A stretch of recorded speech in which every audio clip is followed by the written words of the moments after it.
नाड़ी परीक्षा विषयक वेबिनार में आप सबका मनपूर्वक स्वागत। मैं सबसे पहले हमारे भाई जी श्री पवन जी का मन से धन्यवाद करता हूं कि ये मौका उन्होंने हमें दिया। साथ में मैं इंडिपेंडेंट रिसर्च सोसाइटी का भी आभार व्यक्त करता हूं, साथ में बंग वैद्य सभा का भी आभार व्यक्त करता हूं, झंडू इमामी दोनों का, क्योंकि उसके सिवा ये सेमिनार ना संभव हुआ होता, ना आप सबसे बात करने का मौका हमें मिला होता। आशा करता हूं कि ये आने वाले दौरान किसी कारणवश जो हमारा वीडियो चल नहीं रहा है वो चालू हो जाए और आपको दिख सके। सबसे पुरानी रुग्ण चिकित्सा निदान पद्धति है, ऐसा अगर मैं कहूँ तो वो झुठला नहीं पाएंगे। आदिम काल से, वेदों के काल से भी अगर देखने का प्रयास करें तो नाड़ी परीक्षा करते हुए नाड़ी परीक्षा के उल्लेख हमें मिलते हैं। अमूमन ये माना जाता है कि बृहत्त्रयी जो चरक सुश्रुत और वाग्भट है वहां पर नाड़ी परीक्षा बिल्कुल नहीं बताई गई है। ऐसी बात नहीं है। चरक के समकालीन अगर हम हमारे भारत की परिस्थिति देखते हैं तो सारंगधर के बाद मिलता है नाड़ी परीक्षा। हमें बहुतायत में अगर देखने को मिलती है तो वो चाइना में ज्यादा डेवलप्ड मिलती है। बराबर ये पर नाड़ी परीक्षा होती थी। मैंने जब से नाड़ी परीक्षा पे काम करना शुरू, नाड़ी परीक्षा सीखी और नाड़ी परीक्षा को सिखाना शुरू किया, उसके लिए रिसर्च करना शुरू, ये सब चीजें ध्यान में आई और ये भी ध्यान में आया कि अगर नाड़ी परीक्षा का सटीक और बहुतायत में कहीं काम होता होगा तो आप जैसे ही एडवांस होते मेडिकल साइंस, अलग अलग इंस्ट्रूमेंट्स आए, ईसीजी आया, 2D इको आया, वैसे वैसे डॉक्टरों ने, मैं वैद्यों की बात नहीं कर रहा हूँ, डॉक्टरों की बात कर रहा हूँ, नाड़ी परीक्षा छोड़ दी। और आज के तारीख में अगर हम वेस्टर्न वर्ल्ड में देखते हैं तो pulse is only observed bye nurses, not by the doctor. अब परीक्षा के आयुर्वेद विधा की बात करते हैं तो नाड़ी परीक्षा के बारे में यहाँ के जनमानस में, भारत के जनमानस में इतना, वही जो नाड़ी परीक्षा करना जानता है, जो नाड़ी परीक्षा करना नहीं जानता है उसे वैद्य के रूप में ना सम्मान मिलता है ना अधिकार। तो हमें ये देखना पड़ेगा कि ये नाड़ी परीक्षा इतनी प्रचलित है, उसके बावजूद कहीं भी ये पढ़ाई क्यों नहीं जाती। वैद्य, किसी की भी वैद्य के पास जाओ आपको मिलेगा कि वो नाड़ी परीक्षा करता जरूर है, और जब बात पढ़ाने की आएगी तो पढ़ाने की बात वो बिल्कुल कतरता है। उसका कारण यही होगा कि ये नाड़ी परीक्षा जो है वो गुरु परंपरा अनुसार, अपने विदेश प्रदेश के अनुसार, अपने कुल के अनुसार अलग अलग पद्धति से की जाती है, और इसमें एक वाक्यता न होने के कारण से, और वैद्य अगर किसी भाषा में समझाना चाहता है तो लोगों को ये लग सकता है कि ये कुछ गलत हो रहा है, इसीलिए शायद नाड़ी परीक्षा नहीं सिखाई जाती है। सो अगर ये बात आती है कि नाड़ी परीक्षा अलग अलग पद्धति से, मैं वही बात कर रहा था कि आपने भारत के तकरीबन 100 बड़े नाड़ी वैद्यों से मुलाकात की, उनसे नाड़ी परीक्षा सीखने का प्रयास किया, और एक चीज बड़ी मजेदार हमारा कि नाड़ी परीक्षा का बेसिक स्ट्रक्चर सब जगह पर एक जैसा है, कोई फर्क नहीं है। नाड़ी देखने के अनेक स्थान है। अगर हम शरीर की बात करें तो शंख प्रदेश से लेकर नासा मूल से लेकर कंठगत नाड़ी है, कक्षागत नाड़ी है, कर्पूरगत नाड़ी है, जानुगत नाड़ी है, गुल्फगत नाड़ी है या पादगत नाड़ी है, इतने सब जगह पर नाड़ी परीक्षा की जा सकती है। परंतु नाड़ी परीक्षा करने के लिए सबसे साधारण और सबसे सामान्य रूप में अगर हम कोई स्थान को देखते हैं तो वो स्थान हमें रेडियल आर्टरी पर मिलता है, अंगुष्ठ मूल के नीचे हस्त में, अंगुष्ठ मूल के नीचे हस्त में जो नाड़ी देखी जाती है वो स्थान अनडिस्प्यूटेड स्थान है। सब जगह पर अगर कोई भी कहा भी नाड़ी परीक्षा करता हो या रुग्ण भी आता है तो हाथ आगे करेगा, भाई मेरी नाड़ी देखो। तो ये नाड़ी देखने का ये जो स्थान आया है, ये स्थान क्यों आया होगा, इसका जब हम आगे देखने का प्रयास करते हैं तो इसकी एनाटॉमी हमारे ध्यान में आती है। ब्रैकियल आर्टरी दो हिस्सों में डिवाइड होती है, एक अंगूठे के तरफ से रेडियल आर्टरी के रूप में जाती है और छोटी उंगली की तरफ से पहले वाला 2/3 पोर्शन जो है वो फेशिया के नीचे से मसल के बीच में से होके एक्सेसिबल एरिया बनता है। That is the only subcutaneous artery in the body, remember. अब ये अपने शास्त्रकारों को पता था या नहीं था, ये इसका कहना तो बड़ा मुश्किल था, पर जो स्थान उन्होंने बताया है वो स्थान निश्चित रूप से ये कहता है कि that is the most superficial artery in the body. ये मोस्ट सुपरफिशियल आर्टरी होने का सबसे बड़ा फायदा जो है, सबसे बड़ा फायदा जो है, वहां पर स्किन के सिवा कोई हिस्सा बीच में नहीं आता है। तो चूंकि स्किन के सिवा नहीं आता है तो ये नाड़ी के लिए देखने का सबसे उत्कृष्ट स्थान बनता है। इसमें और एक चीज आपको मैं बताना चाहूंगा, ये जब चलती है नाड़ी लोअर 1/3 में, आर्म के लोअर 1/3 में जब ये नाड़ी चलती है, वो सबक्यूटेनियस तो है ही, एक और चीज उसके साथ है, वो रेडियस के फ्लैट सरफेस के ऊपर से चलती है। वो हमें नाड़ी को जो दबाने की प्रक्रिया है उसमें सहायकारी होती है। अगर नाड़ी किसी मसल पे चलेगी या एम्प्टी प्लेस पे चलेगी तो नाड़ी दबाएंगे तो वो नाड़ी हमारे उंगली के प्रेशर के साथ हिल जाएगी, वो हिले नहीं। इसलिए यहाँ पर नीचे बोन के ऊपर से वो नाड़ी चलती है और स्किन के बिल्कुल नीचे है। एक एनाटॉमिकल स्ट्रक्चर है जो इसको और भी ज्यादा बेहतर बनाता है। जब ये नाड़ी पियर्स करके सुपरफिशियल फेशिया को पियर्स करके ऊपर की तरफ आती है तो ये तो रिस्ट से होते हुए अंगूठे के नीचे से आर्च बनाकर पाम से जाती है, तो रिस्ट के जो बैंड है वो भी उसे पकड़ते हैं। तो एक बार नीचे पकड़ लिया है जहां पर वो पियर्स करके फेशिया को आती है, और दूसरी बार जो बैंड पर पकड़ी गई है, तो ये नाड़ी उस फ्लैट सरफेस ऑफ रेडियस पर फिक्स बनी रहती है। अगर हम रेडियस कैरोटिड को दबाने की, उसके नीचे कोई सरफेस नहीं है, अगर थोड़ा भी दबाव दे तो हमें लगेगा कि कोई हमारा गला रोंद रहा है, सांस लेने में तकलीफ होगी। अगर हम 3 उंगलियां शंख प्रदेश पर रखेंगे तो शंख प्रदेश पर नीचे बोन जरूर है, पर वो जो पल्स है वो हिलती है। और तीसरी बात, हमें 3 उंगलियां रखने की जगह नहीं मिलती। यही बात है कक्षा की, जानु की या पोस्टीरियर टिबिल की, या तीनों जगह पर हमें जो नाड़ी के रखने की 3 उंगलियों जितनी जगह जो सबक्यूटेनियस हो ऐसी नहीं मिलती। ये हमें इक्वाइनल पे मिलती जरूर है, पर इक्वाइनल में नाड़ी लूज है, तो नाड़ी हम दबाने की कोशिश करेंगे तो नीचे चली जाएगी।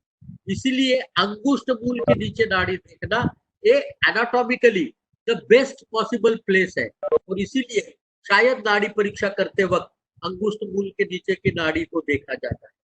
सबसे तीसरी महत्वपूर्ण बात, हमारे जहन में ये आना चाहिए कि आप नाड़ी पे उंगली रखकर देखिए, गलती हमारे हाथ में नहीं आती। हमें like the pulse as an continuous tube, what we feel are only the pulsations, and that is the basic phenomena।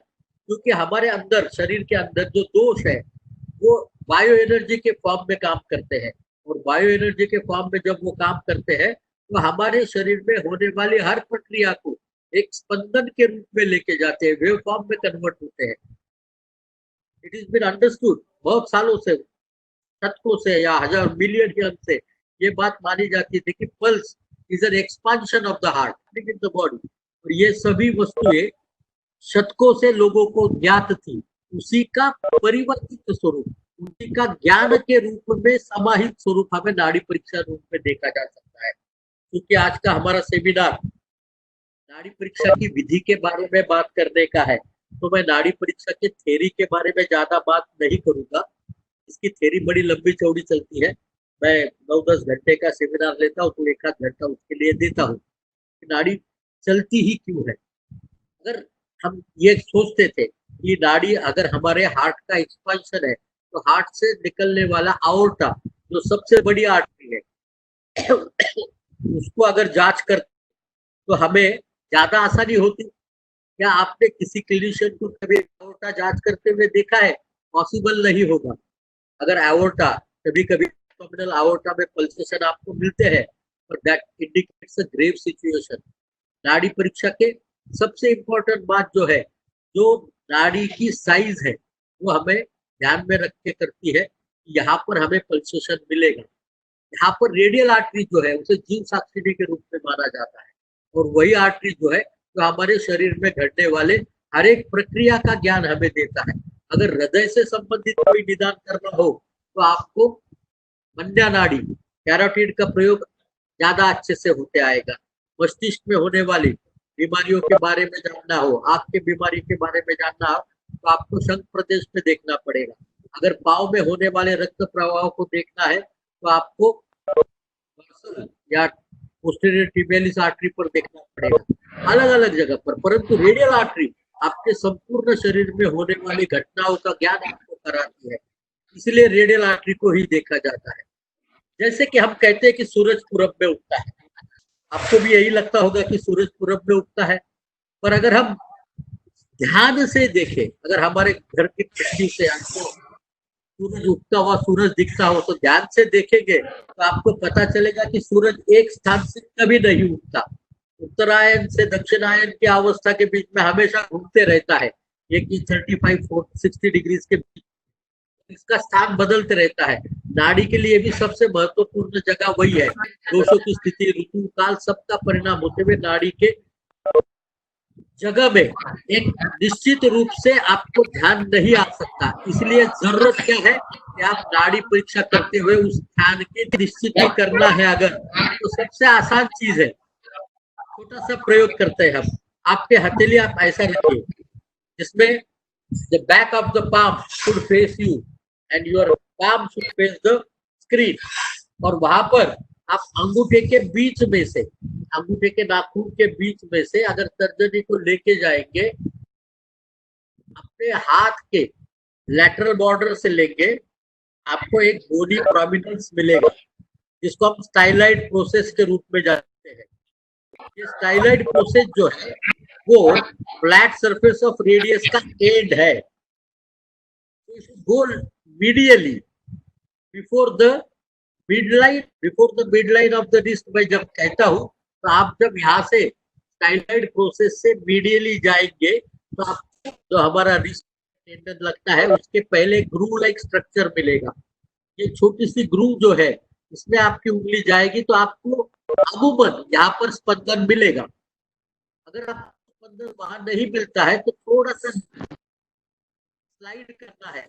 आपको शुरुआत करनी है हमेशा इंडेक्स से, इसलिए आपका इंडेक्स हमेशा अंगुष्ठ मूल के नजदीक रहेगा।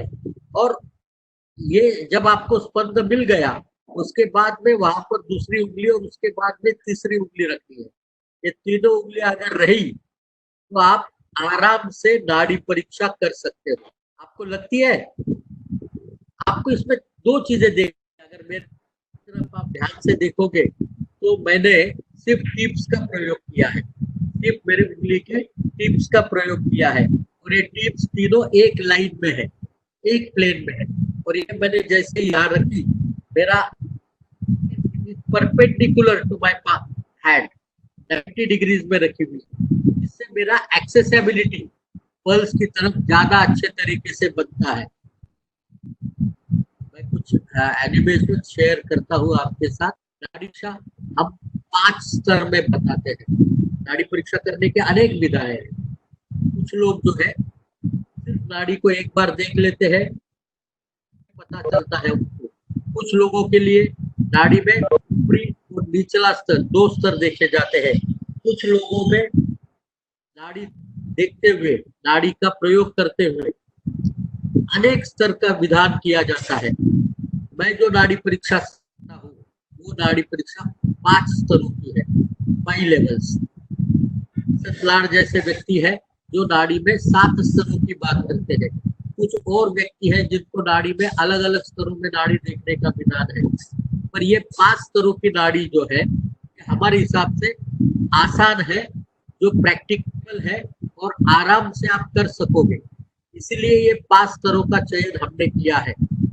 ये 5 स्तर में से सबसे पहला स्तर है वो है इमीडिएट एक्सप्रेशन। जिस स्तर पर आपने नाड़ी देखने का प्रयास किया, नाड़ी को पकड़ा, वही स्तर है इमीडिएट एक्सप्रेशन।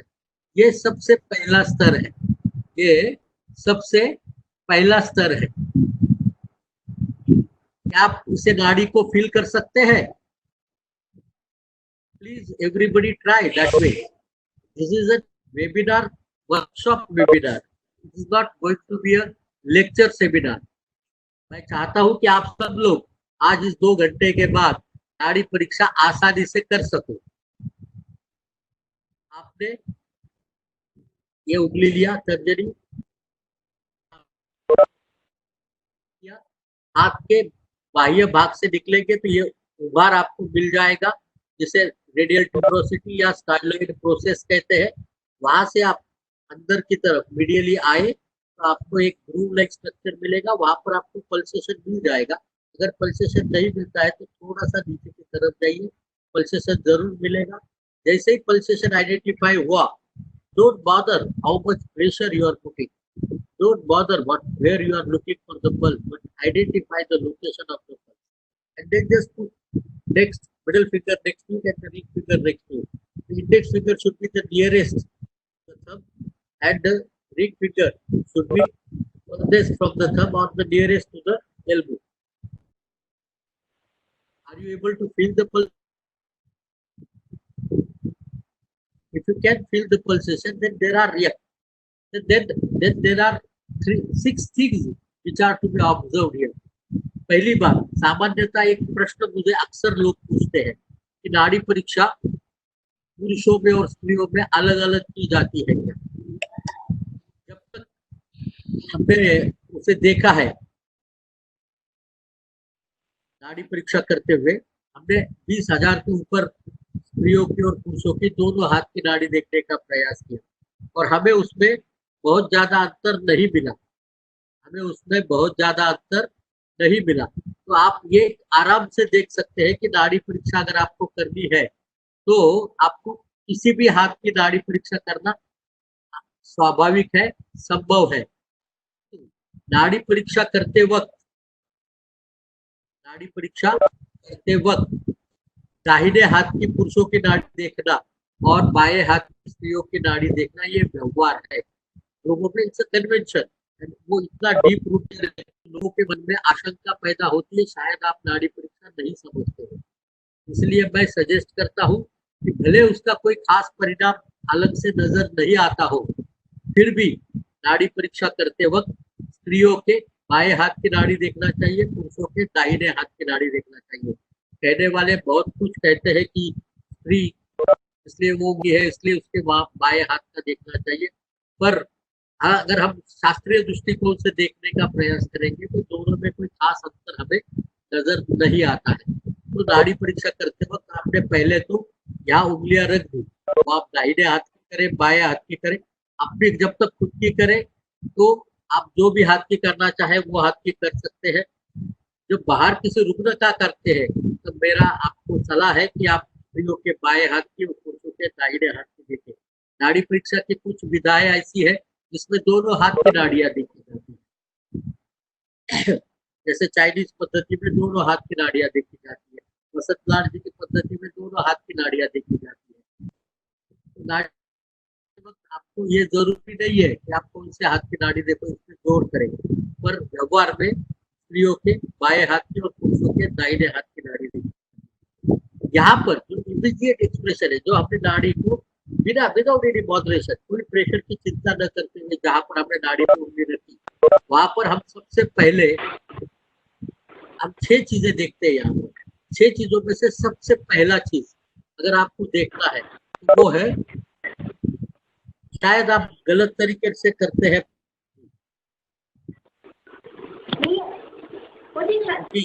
नाड़ी परीक्षा करते वक्त आपकी उंगली 90 डिग्री में रहनी चाहिए, 90 डिग्री में, और इंडेक्स अंगूठे के नीचे रहना चाहिए. आप एग्जैक्टली उल्टा कर रहे हो. इंडेक्स आपका अंगूठे से दूर है, अंगूठे के पास इंडेक्स रहना चाहिए, उसके बाद मिडिल फिंगर, उसके बाद रिंग फिंगर. आपको हाथ ऐसा करेंगे नहीं तब तक खुद की नाड़ी देखते हो तो बहुत आप नहीं, मेरे तरफ हाथ करिए उल्टा. हाँ, अब देखिए अभी आपका इंडेक्स आ जाएगा बराबर. What my point please. आप नाड़ी जब देखते हैं तो आपको इसमें 6 चीजें देखनी है. सबसे नाड़ी कैसे लगती है, नाड़ी की धर्म देखने हैं, इसमें नाड़ी का स्पर्श कैसा है वो आपको देखना है। नाड़ी अगर आपको चुभने वाली मिलती है, शार्प एंगल्ड पल्स मिलती है चुभने वाली, तो ये नाड़ी जो है वो पैथोलॉजी निदर्शक है कि कुछ ना कुछ बीमारी शरीर में घट रही है। अगर नाड़ी सॉफ्ट लग रही है, ब्रॉड एंगल्ड पल्स लग रही है, तो ब्रॉड एंगल्ड पल्स फिजियोलॉजी को इंडिकेट करती है।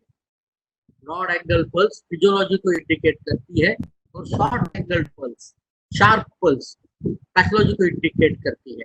तो हमारे एज अ प्रैक्टिशनर ये अक्सर डिलेमा रहता है कि सामने बैठा हुआ व्यक्ति सही में बीमार है या वो बस उसे कुछ लक्षण हो रहा है इसलिए हमारे सामने आके बैठा है। तो नाड़ी पे उंगली रखते ही हमें इसका पता चल जाता है। अगर वो नाड़ी चुभने वाली है तो ही इज पैथोलॉजिकल कंडीशन, कुछ ना कुछ उसके शरीर में गड़बड़ी हो रही है। अगर नाड़ी सॉफ्ट लगती है तो फिजियोलॉजिकल कंडीशन में नंबर 1। नंबर 2, नाड़ी का स्पर्श नियमित है या जैसे मैंने आपको बताया कि नाड़ी हमको पूरी नली के रूप में कभी महसूस नहीं होती। आप उंगली लगा कर देखिए, क्या नाड़ी आपको नली के रूप में महसूस होती है? आप जिस तरीके से दबा कर देखिए, कैसे भी देखिए, नाड़ी आपको सिर्फ स्पंद के रूप में पता चलेगी। तो ये स्पंदन नियमित है या अनियमित है, ये उतना ही महत्वपूर्ण है। नियमित का मतलब 2 लगातार के स्पंदनों में इक्वल समय मिलता है। अगर बस जैसे कि नाड़ी चल रही है और एक जैसी चल रही है, वो नियमित नाड़ी होती है। पर अगर आप सोचो कि कभी 2 स्पंद लगे और बाद में एक गैप आई, फिर से 2-3 स्पंद लगे, फिर गैप आई, फिर देखा दूसरा स्पंद लगा, फिर लंबी गैप आई, यहाँ पर हमें पल्सेशंस मिस होते हैं, वी कॉल इट मिस या एक्स्ट्रा सिस्टोल, जहाँ पर हमें अधिक स्पंदन लगते हैं। तो ये दोनों प्रक्रिया हमें अनियमितता बताती है नाड़ी में। या तो देयर आर मिस बिट्स जो हमें महसूस ही नहीं हुए, या कभी एक से अधिक स्पंदन एक जगह पर लगे, कभी कभी स्प्लिट स्पंदन भी लगता है। ध्यान में रखना कि आपका जो स्पंदन आ रहा है वही 2 बार में स्प्लिट होकर आपको लगता है। कभी एक स्पंदन आया और उसके बाद जो दूसरा स्पंदन आना है, इसके गति में जब अंतर आना शुरू होता है, वो it can be regularly irregular और it can be irregularly irregular. पर इरेगुलर पल्स इंडिकेट करती है इन्वॉल्वमेंट ऑफ कार्डियोवैस्कुलर सिस्टम। यानी ईसीजी देखने के पहले अगर आपने नाड़ी पे उंगली रखी और आपको अनियमित नाड़ी लगती है, तो ये तय है, ये इसको कुछ ना कुछ कार्डियोवैस्कुलर इन्वॉल्वमेंट है। तीसरा गुणधर्म हमें देखना है, नाड़ी पूरी भरी हुई है या पूरी भरी हुई नहीं है। इसको हम फुल या एम्प्टी के रूप में कह सकते हैं। नाड़ी can never become an absolute empty thing, remember this. नाड़ी can never become an absolute empty thing. वहां से ब्लड फ्लो करता है। Absolute emptiness will definitely denote a loss of volume to such an extent that it will cause death. पर नाड़ी में empty जब हम कहते हैं या नॉट फुल कहते हैं, तो इसका मतलब है कि उसका फुलनेस जो स्पंदक वो स्पंद उतना फुल नहीं लगता है। अब ये कैसे महसूस करें? बड़ा शुरुआत के दौर में जब नाड़ी सिखाने शुरू किए, ये फुल लगती है तो हर एक को नाड़ी देख तो नहीं सकते हैं, पर आपने सभी ने कभी न कभी कोई कोल्ड ड्रिंक, लस्सी, नारियल पानी किसी न किसी को स्ट्रॉ से पिया होगा। जब आप स्ट्रॉ से उसे अंदर लेते हैं, अब आपको याद करना है वो फील जब आप स्ट्रॉ से चूसने, आचूषण करने के पहले वाला फील और आचूषण करने के बाद वाला फील। जब आप चूस रहे हो तो उस वक्त एक नाड़ी का भरा हुआ, उस स्ट्रॉ का भरा हुआ फील आपको महसूस होता है। ये भरा हुआ स्पंद अगर आपको लगे, स्पंद पे वो भराव नहीं लगे उतना पूरा भरा हुआ, तो समझना कि वो एम्प्टी है। ये फुल नाड़ी जो है वो इंडिकेट करती है एक्यूट कंडीशन, ये इंडिकेट करती है एक्यूट कंडीशन, क्योंकि acute what is happening in the body is an acute condition, whether it is nearer to the time. जब आपने देखा और ये घटना घटी, इसके बीच में टाइम पीरियड कम है। अगर ये एम्प्टी है, it indicates chronic thing, it indicates chronic thing. ये हुआ तीसरा गुणधर्म। चौथा सबसे महत्वपूर्ण, क्योंकि वो पैथोलॉजी में बहुत अच्छे अंग को स्पर्श करता है। ये नाड़ी आपको उष्ण लगती है या अनुष्ण है? नाड़ी ठंडी कभी नहीं लगती। ठंडी नाड़ी का मतलब है मृत्यु। शीता मृत्युवे सदा। शीत नाड़ी नहीं लगती। नाड़ी में हमें शैत्य नहीं महसूस होता, नाड़ी में हमें उष्णता महसूस होती है या अनुष्ण महसूस होता है। अगर उष्णता महसूस होती है, अब इसे महसूस कैसा करें, ये सवाल भी मुझे अक्सर, मैं वर्कशॉप लेता हूँ तो वहां पूछा जाता है, सर ये उष्ण कैसे लगेगी नाड़ी? वो तो उसका स्किन का टेम्परेचर होगा। ऑफकोर्स स्किन का टेम्परेचर होगा, क्योंकि स्किन का टेम्परेचर का कारण ही तो नाड़ी में से होने वाला ब्लड फ्लो है। अगर ब्लड फ्लो का टेम्परेचर कम होगा तो क्या नाड़ी शरीर उसका उष्ण होगा? असंभव से बात है। ये उसके टेम्परेचर की बात है। पर अगर आप शांति से देखोगे, बार बार नाड़ी देखोगे, तो आपके ध्यान में आएगा तो उसके पूरे शरीर का तापमान और नाड़ी की जगह का तापमान में थोड़ा सा अंतर कभी कभी महसूस होता है। कि नाड़ी में अगर हमें उष्णता महसूस होती है तो ये उष्णता हमें अक्सर वहां पर उपस्थित आम की स्थिति को दर्शाती है। वहां पर उपस्थित आम की स्थिति को दर्शाती है। तो जो दो देखे हमने कि वो तीक्ष्ण है या मृदु है। दूसरी चीज जो हमने देखी वो नियमित है या अनियमित है। तीसरी चीज हमने देखी वो भरी हुई है या उतनी भरी हुई नहीं स्पंद लग रहा है हमें। चौथी चीज जो हमने देखी वो उष्ण है या अनुष्ण है।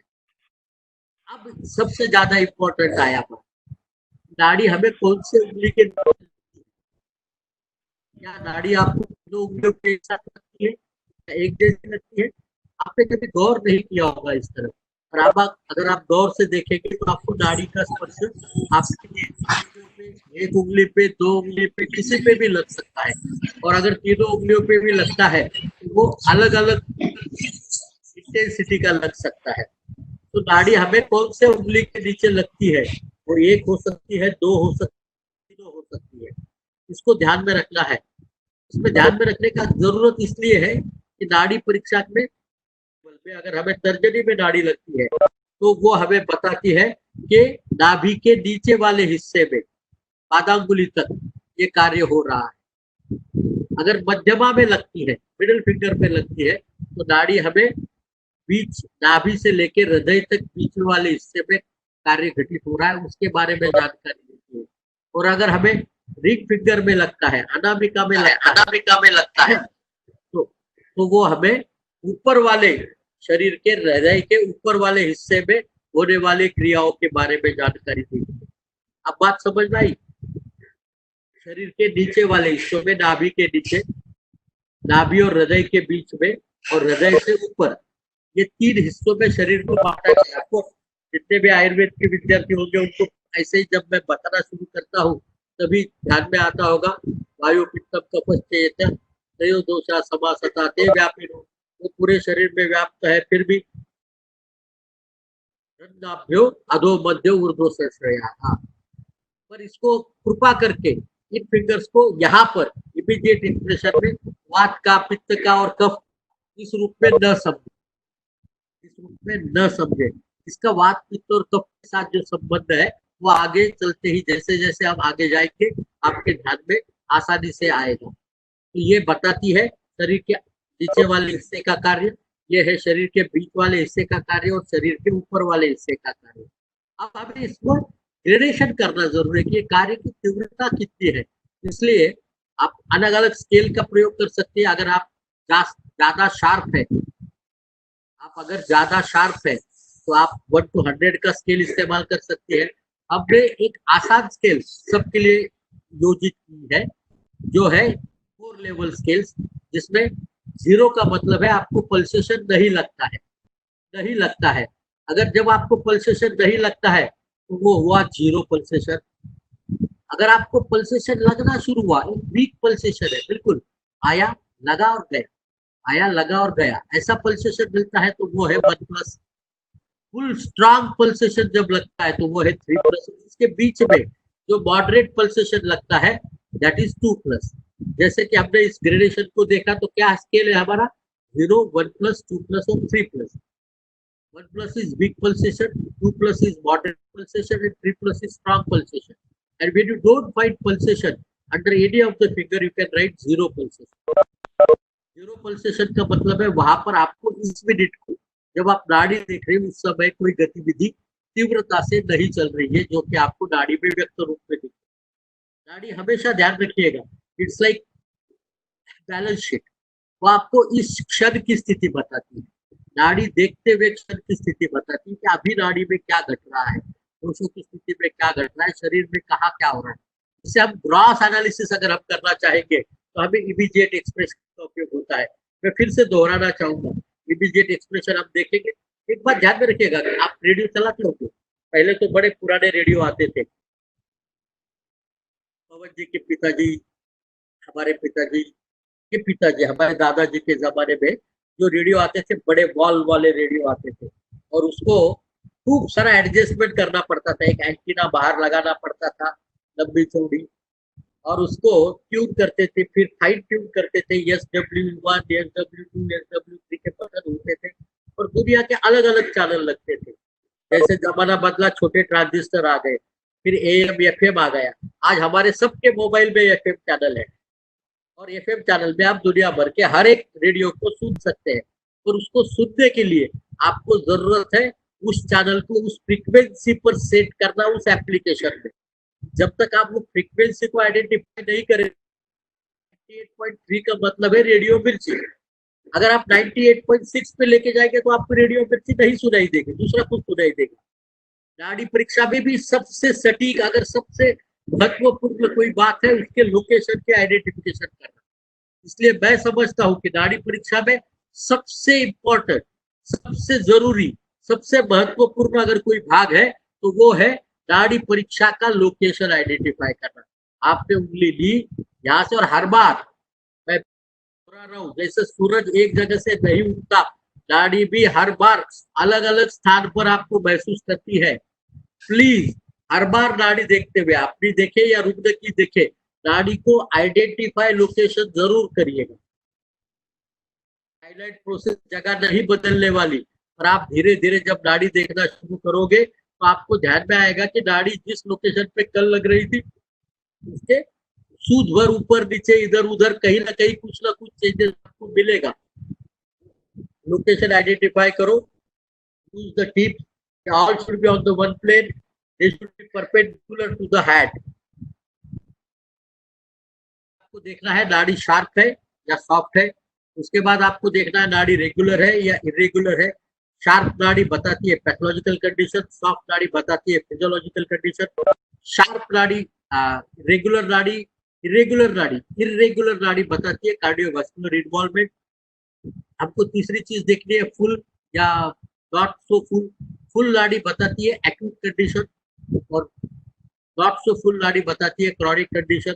उसके बाद हमको देखना है नाड़ी वार्म है या नॉट वार्म। वार्म अगर नाड़ी आपको मिलती है तो वो आम की उपस्थिति दर्शाती है, आपको निश्चित रूप में शरीर में आम की स्थिति को बताती है अगर वो नाड़ी वार्म है।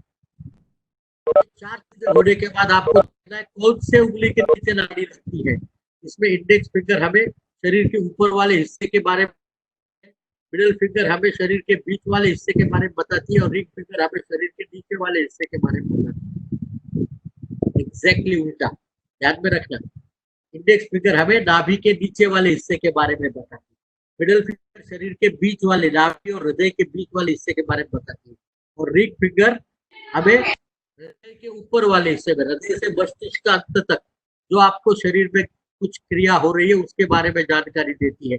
और intensity is directly proportional to the intensity of the activity. और इंटेंसिटी हम कितने हैं, 0 का मतलब है नो पल्सेशन, जब पल्सेशन नहीं है वहां पर कोई भी विजिबल एक्यूट एक्टिविटी नहीं चल रही है। 1+ का मतलब है जो भी एक्टिविटी चल रही है वो वीक है। मॉडरेट अगर पल्सेशन लगता है तो मॉडरेट एक्टिविटी, और अगर स्ट्रॉन्ग पल्सेशन लगता है तो स्ट्रॉन्ग एक्टिविटी है। अब इस पूरे प्रक्रिया को जब पांचों स्तर होंगे तब एक किसी किसी रुग्ण की नाड़ी के उदाहरण के रूप में इसको समझने का प्रयास करेंगे कि इसका एनालिसिस कैसे करें। पर जब तक पांचों स्तरों को समझे नहीं तब तक निदान करने की प्रक्रिया नहीं करनी चाहिए, क्योंकि एक स्तर पर निदान करने की प्रक्रिया आपको हमेशा गलत दिशा में लेके जाएगी, आपको सही तरीका कभी नहीं बताएगी। ये पहला स्तर अगर आपको ठीक लगा हो तो मैं अगले स्तर पर चलूं, नाड़ी परीक्षा का दूसरा स्तर पे चलते हैं। अगर ये नाड़ी परीक्षा का पहला स्तर आपके ध्यान में अच्छे तरीके से आ गया हो तो हम नाड़ी परीक्षा के आगे वाले स्तर पे चलते हैं। क्या आप सर एक बार फिर से एक बार बस रिपीट कर दीजिए द प्रोसेस वीडियो में फिंगर्स की लोकेशन जो हमें रिस्ट पे रखनी है। देखो बात ध्यान में रखिएगा, रिस्ट पे नहीं रखनी है, इस तरीके से नहीं रखनी है, हमें रखनी है अंगुष्ठ मूल से शुरू करते हुए इंडेक्स फिंगर सबसे ऊपर अंगुष्ठ के नजदीक, उसके बाद मध्यमा और उसके बाद अनामिका। क्या आप दिख रही है? सब दिख रही है। ये तर्जनी है, ये मध्यमा है और ये अनामिका है। अनामिका मतलब है रिंग फिंगर।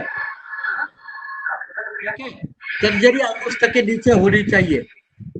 ये स्तर होने के बाद हम दूसरे स्तर पर चलेंगे नाड़ी परीक्षा के, और ये दूसरा स्तर बिल्कुल सिंपल सा है, इसको कहते हैं सुपरफिशियल एक्सप्रेशन।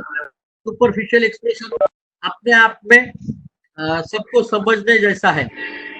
ये नाड़ी परीक्षा का द्वितीय स्तर है। पहले स्तर में मैंने आपको बहुत सावधानी पूर्वक बताया था, कितना प्रेशर दे, कितना दबाव दे, इसके बारे में आप कोई बात नहीं करते हैं। आपको नाड़ी पकड़नी चाहिए, नाड़ी मिलनी चाहिए, वो भी तर्जनी के साथ मिलनी चाहिए। तर्जनी पे आपको जब नाड़ी लगेगी उसके बाद आपने दूसरी उंगली और उसके बाद तीसरी उंगली रखी। कितना दबाव दिया इसके बारे में कोई बात नहीं की, पर यहाँ पर आपको भी प्रेशर के साथ नाड़ी देखनी है, कम से कम दबाव के साथ नाड़ी। अब ये कम से कम दबाव की नाड़ी कैसे देखा जाएगा?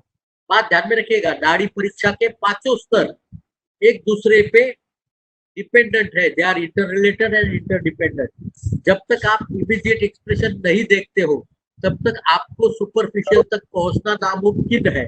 मैं फिर से जवाबदारी के साथ कहता हूँ नामुमकिन, क्योंकि जब आप अगर ऊपर से नाड़ी दबाने का प्रयास करोगे कि मिनिमम प्रेशर से मैं देखूंगा क्या तकलीफ है उसमें, तो आपको मिनिमम प्रेशर का अंदाजा नहीं आएगा। तो उससे बेटर आइडिया है कि आपने नाड़ी देखी इमीडिएट एक्सप्रेशन में और धीरे धीरे तीनों उंगलियां ऊपर की तरफ उठाई। आपने नाड़ी को पकड़ा हुआ है, वहां से आपने नाड़ी को धीरे धीरे तीनों उंगलियों को प्रेशर को कम करते करते गए। उतना कम करना है जब मिनिमम प्रेशर हो आपकी उंगलियों का, जो आपको पता चलता है मिनिमम प्रेशर हो और उसके बावजूद आपको पल्सेशन मिल रहा हो किसी न किसी उंगली के नीचे, उतनी लेवल तक लेके जाना है। इसे कहते हैं सुपरफिशियल एक्सप्रेशन। ये शरीर के दोष स्थिति को बताता है, ये शरीर के दोष स्थिति को बताता है, ध्यान में रखना। नाड़ी परीक्षा के बारे में कहीं भी जहां कहीं भी कुछ भी पढ़ा होगा वो सब आपको अगर कहीं मिलता है तो वो सुपरफिशियल एक्सप्रेशन में मिलता है। यहाँ पर हमें दोष स्थिति की जानकारी मिलती है। दोष स्थिति की जानकारी का मतलब क्या है? यहाँ पर जो नाड़ी मिली हमें, आप मिनिमम प्रेशर के साथ आपने नाड़ी देखी, उसके बाद तीनों उंगलियों को धीरे धीरे उठाया। कोशिश करिए, देखिए मैंने ये इमीडिएट एक्सप्रेशन से नाड़ी को धीरे धीरे ऊपर उठाया है। आपको महसूस भी होता होगा कि मेरी नाड़ी की उंगलियां ऊपर की तरफ चल रही है, तो आपने उठा ली। जब आपका मिनिमम प्रेशर के साथ नाड़ी देखते हो तो आपको यहाँ पर तीन चीजें देखनी है। सिर्फ पहले में 6 देखी आपने, यहाँ पर मात्र 3 चीजें देखनी है। 3 में से सबसे महत्वपूर्ण और पहली चीज जो है, कौन से उंगली के नीचे नाड़ी लगती है, तर्जनी, मध्यमा या अनामिका, इंडेक्स, मिडल और रिंग। यहाँ पर इंडेक्स फिंगर आपको वात स्थान के बारे में बताता है। पक्वाशय कटि शक्ति क्षोत्रास्ति स्पर्शनेन्द्रियम स्थानम वातस्य तत्रापि पक्वाधानम विशेषता। मैंने आपको वात के स्थान बताने की जरूरत नहीं, आप सभी लोग महानुभाव आयुर्वेद के ज्ञाता हो और आपको पता है, फिर भी एक रिवीजन के रूप में जबकि ये दोष तो शरीर में व्याप्त है, परंतु हमें नाड़ी परीक्षा करते वक्त कौन से स्थान में दोषों के स्थान में कार्य होता है ये देखने के लिए इंडेक्स फिंगर में अगर नाड़ी मिलती है तो वो हमें वात स्थान के बारे में बताती है। मिडिल फिंगर में अगर नाड़ी मिलती है तो वो हमें पित्त स्थान के बारे में बताती है। और अगर रिंग फिंगर में नाड़ी मिलती है तो वो हमें कफ स्थान के बारे में बताती है। कोशिश करेंगे आप कि नाड़ी पे आप गए, एक्सप्रेशन से आपने धीरे धीरे उंगलियां उल्टा देख रहे हैं सर जी, आप तर्जनी ऊपर होनी चाहिए, ध्यान में रखना। डॉक्टर सरकार, आपकी तर्जनी नीचे की तरफ है, आपकी अनामिका ऊपर की तरफ है, तर्जनी ऊपर होनी चाहिए। Index should be near the thumb. ऐसा करिए तो दिखेगा आपको। ये आपका मुझे मेरी तरफ करिए ये, और फिर आपको ये उंगली इस तरीके से लगाइए तो होगा। आप ऐसा करोगे तो आपको इम्पॉसिबल है कि तर्जनी ऊपर की तरफ ले जाओ, वो आपको बहुत तकलीफ देगा। ये आसान है। धीरे धीरे तीनों उंगलियां।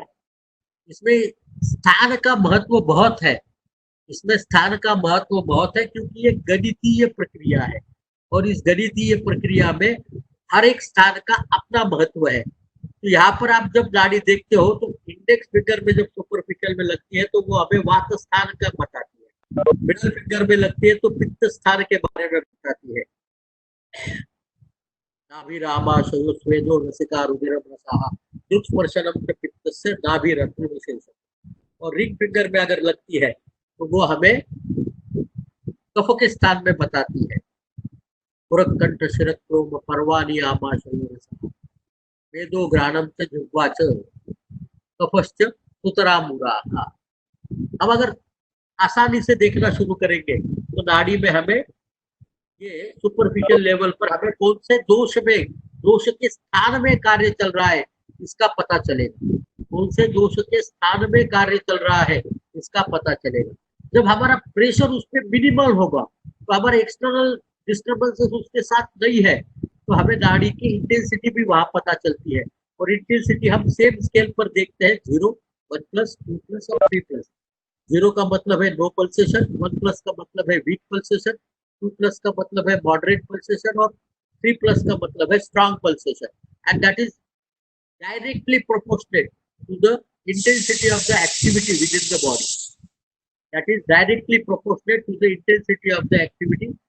But the third thing is more important, and which is very commonly been denominated and everybody is aware about it. अब नाड़ी के बारे में अक्सर सुनते आए हैं कि नाड़ी में हमें 3 तरीके की गतियां मिलती है। वो है सर्प गति, मंडूक गति और हंस गति। वैसे तो नाड़ी के बारे में कपोत गति है, पिपीलिका गति है, पुष्प गति है, गज गति है, परंतु ये 3 गतियां जो है वो कौन सी गतियां? वात की सर्प गति, पित्त की मंडूक गति और कफ की हंस गति, ये हमको सब तरीके से मिलती है। तो आपको ध्यान में रखना पड़ेगा, आपको ध्यान रखना पड़ेगा ये गतियां ढूंढेंगे कैसे। जैसे मैंने आपको बताया, आप नाड़ी पर उंगली रखते हैं, बिल्कुल आप सुपरफिशियल जाएंगे तभी भी, या डीप जाएंगे तभी भी, या जैसे भी आपने इमीडिएट एक्सप्रेशन में पकड़ा है तभी भी नाड़ी आपको पूरी कभी नजर नहीं आती। तो वहां पर सर्प है या मंडूक है या हंस है, ये कैसे पता चलेगा? It's the quality of the pulsation and the location of the pulsation identifies that way. It is the quality of the pulsation and the location of the pulsation defines whether the जो मिलने वाली गति है वो सर्प गति है, मंडूक गति है या हंस गति है। अगर हम तीनों को अगर याद करें आप सर्प कैसे चलता है, आपने अगर कहीं भी सर्प को चलते हुए देखा तो अपनी zigzag zigzag zigzag पद्धति से चलता है। परंतु एक और चीज आपके ध्यान में आना चाहिए, सर्प कभी भी एक पाइप के जैसा नहीं होता है, वो दोनों तरफ से टेपरिंग है। आप किसी भी जात का सर्प देखेंगे वो दोनों तरफ से टेपरिंग है। इसका मतलब नाड़ी आपकी उंगली के नीचे अगर अलग अलग जगह पर लगे और वो अलग अलग साइज की हो, जिसको अगर हम जोड़े बाद में उन बिंदुओं को अगर जोड़े तो हमें सर्प का एहसास हो, ऐसी गति अगर मिलती है तो वो हम सर्प गति के रूप में समझते हैं। बात तो समझिए। तो ऐसी गति को आइडेंटिफाई करना पड़ेगा जो उंगली के टिप के नीचे आपको इस्तेमाल करनी है। Don't use this flat surface. जब आप टीप इस्तेमाल करोगे तभी आप मिनिमम प्रेशर के साथ देख पाओगे। और इस टीप में आपको महसूस करना है क्या आपको अलग अलग जगह पर पल्सेशन मिलता है क्या? अब एक पल्सेशन में अलग अलग जगह पर नहीं मिलेगा।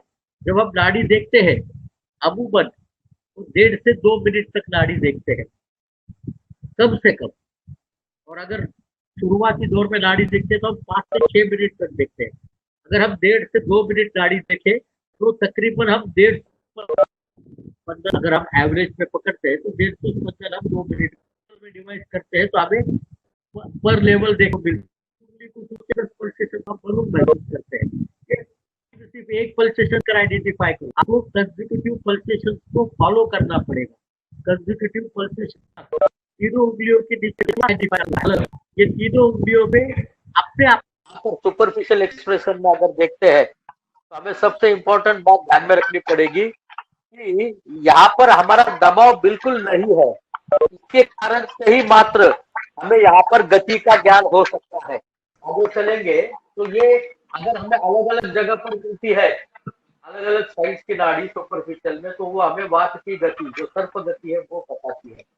और अगर हम इसे एक मेंढक के स्वरूप में उड़ने वाली नाड़ी को देखते हैं तो ये हमें मंडूक गति के बारे में बताती है। जैसे कि एक मंडूक चलता है, नाड़ी में हमें उंगली के नीचे कोई उड़कर सामने की तरफ उड़ने वाली, अगर आप मंडूक की गति को देखेंगे तो मंडूक कभी भी नाड़ी के नीचे उड़ने वाली गति मिलती है। जैसे कि कोई नीचे से आगे की तरफ कूद रहा है, लिपिंग मोमेंट, तो है मंडूक गति। ये सर्प गति से बिल्कुल अलग है। सर्प गति में हमें अलग अलग साइज की अलग अलग जगह पर पल्सेशंस मिलती है। हमें जो स्पाइक मिलेगा वो अलग अलग जगह पर मिलेगा, पर यहाँ पर हमें स्पाइक तकरीबन एक ही जगह पर मिलेगा और आगे की तरफ जंप करने वाला मिलेगा, तो वो है मंडूक गति। और ये मंडूक गति पित्त के कार्य को दर्शाती है। तीसरी चीज है कि यहाँ पर अगर हमें एक लीनियर दिशा से एक सीध में पल्सेशन मिलते हैं और वो सटल पल्सेशन मिलते हैं, ध्यान में रखना, एक है अलग अलग जगह पर मिलने वाला पल्सेशन, एक है कूद कर जाने वाला पल्सेशन, और एक है हमें लीनियर मिलने वाला पल्सेशन, एक लाइन में मिलने वाला पल्सेशन। अगर आपको सबसे इंपॉर्टेंट, अभी तीनों गतियां देख ली, ये तीनों गतियां हमें अलग अलग स्थान पर, जैसे वात स्थान में हमें वात की सर्प गति मिल सकती है, यहाँ पर हमें मंडूक गति मिल सकती है, यहाँ पर हमें हंस गति भी मिल सकती है। मध्यमा पर हमें सर्प गति, मंडूक गति या हंस गति मिल सकती है, यहाँ पर हमें सर्प गति, मंडूक गति या हंस गति मिल सकती है। एक साथ दो गतियां नहीं मिलती, एक साथ एक वक्त पे एक ही गति मिलती है एक उंगली के नीचे। जरूरी नहीं कि तीनों उंगलियों पर एक जैसी गति मिले, अलग अलग गति भी मिल सकती है। इसका मतलब है अगर हमें इंडेक्स फिंगर में सर्प गति मिलती है तो हमें यह पता चलता है कि वात स्थान में वात का कार्य चालू है। अगर इंडेक्स फिंगर में हमें मंडूक गति मिलती है तो हमें यह पता चलता है कि वात स्थान में पित्त का कार्य चालू है। और अगर इंडेक्स फिंगर में हमें हंस गति मिलती है तो हमें यह पता चलता है कि वात स्थान में कफ का कार्य चालू है। यही चीज अगर हम मिडिल फिंगर पे देखेंगे, मिडिल फिंगर पे हमें सर्प गति मिलती है तो वो हमें बताती है कि ये वात पित्त स्थान में वात का कार्य चालू है। मिडिल फिंगर में हमें मंडूक गति मिलती है तो वो हमें बताती है कि पित्त के स्थान में पित्त का कार्य चालू है।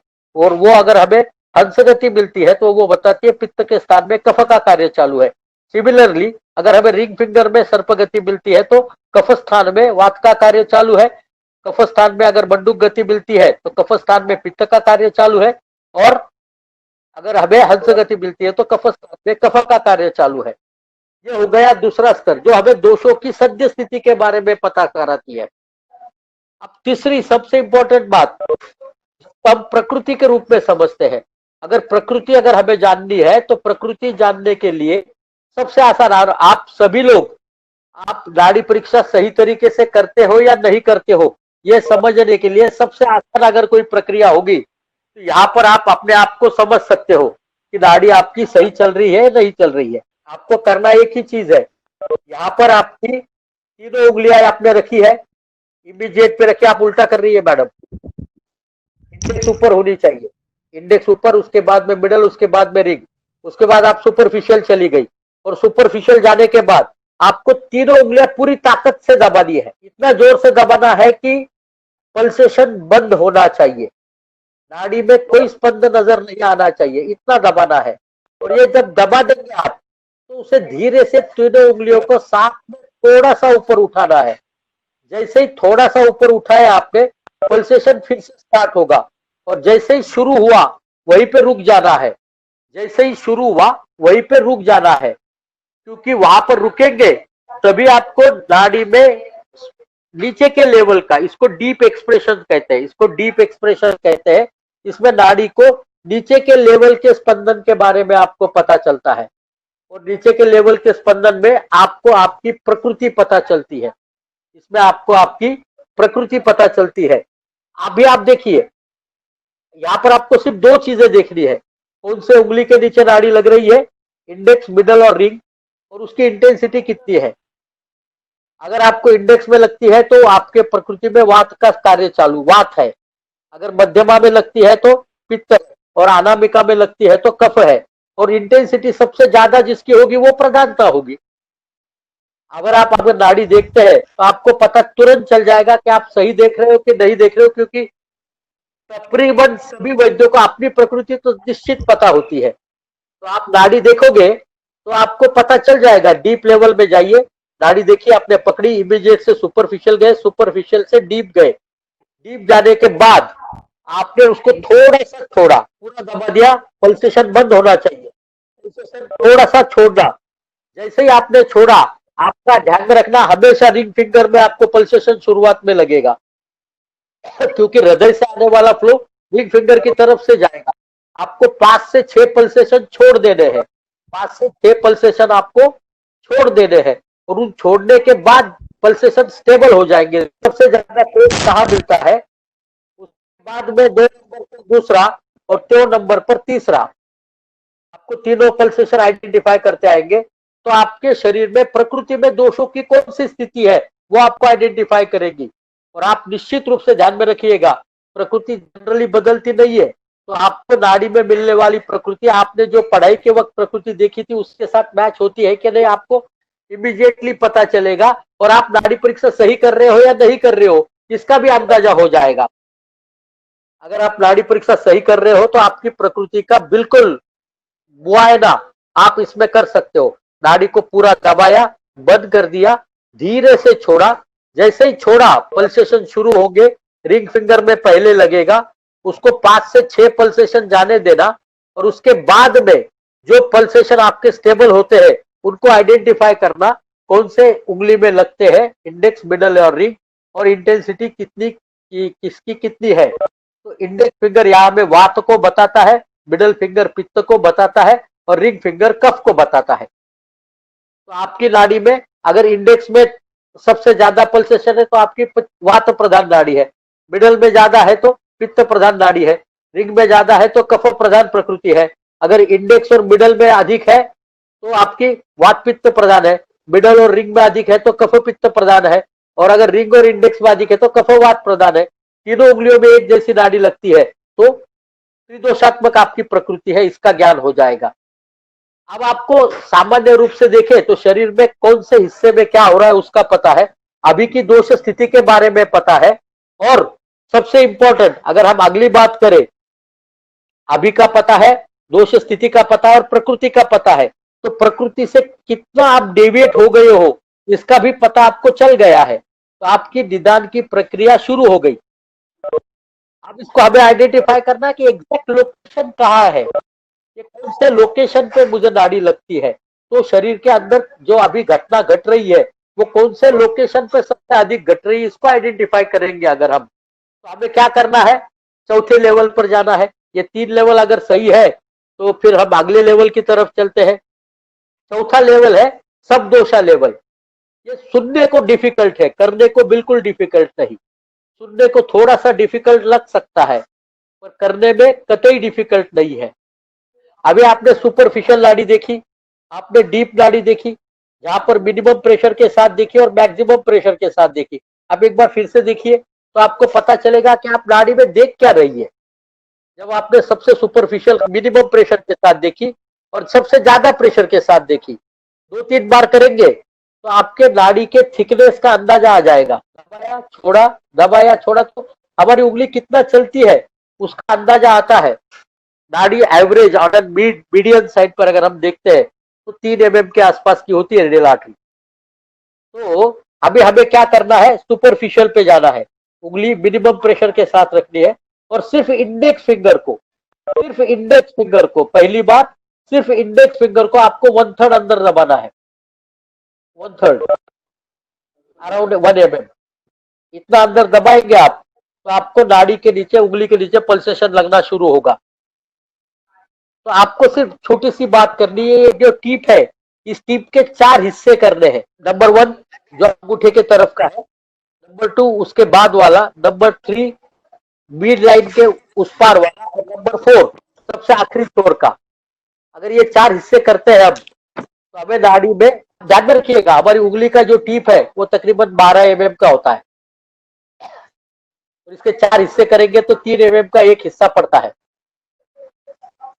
तो वो कोई बहुत अजायब स्टोरी नहीं है कि आपको कैसा समझेंगे, इतना मुश्किल नहीं है ये। तो आपको ये पशोपेश में न पड़ते हुए सिर्फ प्रयास करना है।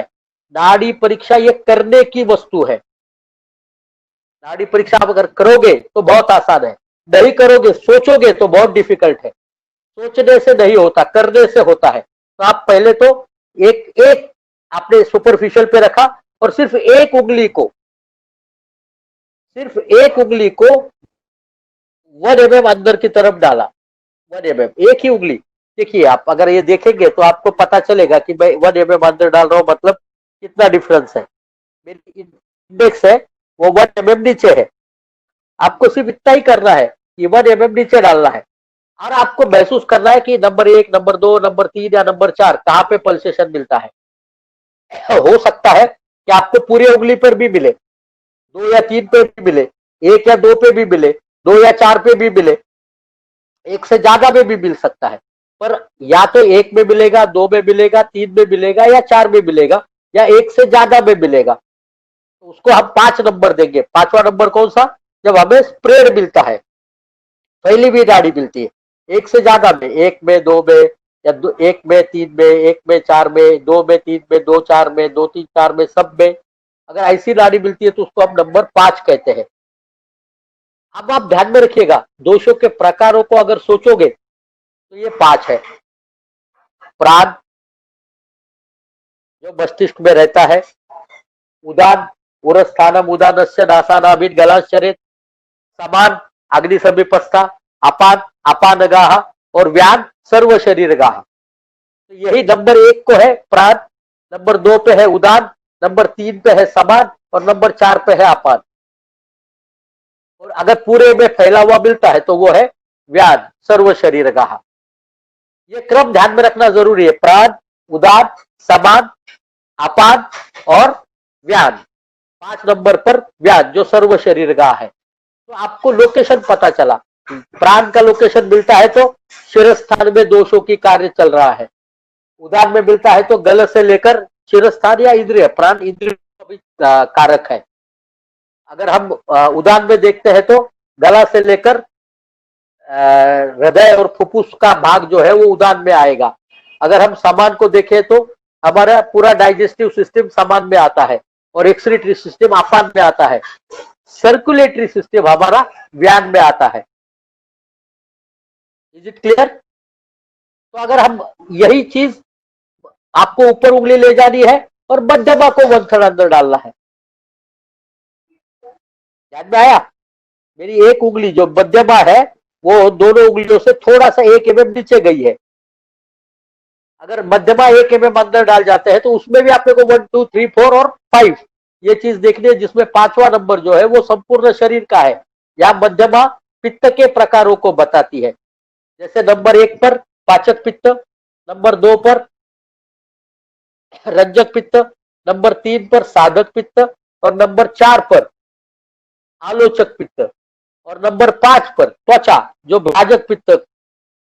नंबर 1 पर पाचक पित्त, जो नंबर 1 पर हमें पाचक पित्त मिलता है, नंबर 2 पर हमें रंजक पित्त मिलता है। रंजक पित्त हमें धातु परिवर्तन के बारे में, यानी धात्वग्नि के बारे में जान करती है।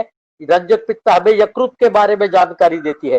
साधक पित्त हमें हृदय की स्थिति बताती है और साथ में हमें मन के कार्यों के बारे में बताती है। साधक पित्त का काम है यही है, चिंतन विचार्य मुह्यम ध्येयम संकल्पमेव च यत् किंचित मनसोध्येयम। वो सभी कार्य जो है वो साधक पित्त करती है, हृदय के आश्रय से रहते हैं। नेत्र में रवे दृष्टि का काम करती है, और भाजक पित्त पूरे त्वचा में रहते हुए कांति और वर्ण का काम करती है। तो ये हमें पहले तो वात के 5 प्रकार देखे हमने, दूसरे में हमने पित्त के 5 प्रकार देखे। अगर तीसरे में ले जाते, दोनों उंगलियां ऊपर लेके गए और हम अगर सिर्फ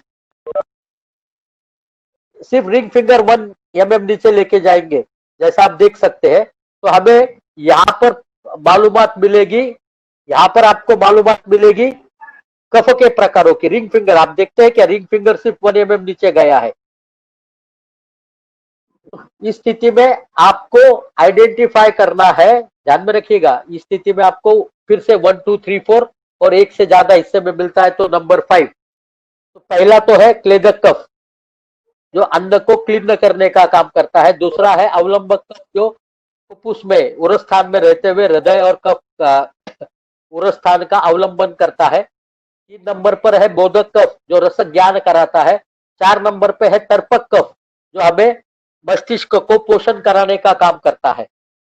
अब ये 4 चीजें हो गई, और 5वां जो है, अगर एक से ज्यादा हिस्से में मिलता है तो वो हमें जानकारी करता है श्लेषक कफ की, जो शरीर के विभिन्न ज्वाइंट्स के बारे में हमें जानकारी देता है, जो संपूर्ण शरीर में व्याप्त है। तो ये 5 हो गए वात के, प्राण, उदान, समान, अपान और व्यान, पाचक, रंजक, साधक, आलोचक और भ्राजक, क्लेदक, अवलंबक, बोधक, तर्पक और श्लेषक।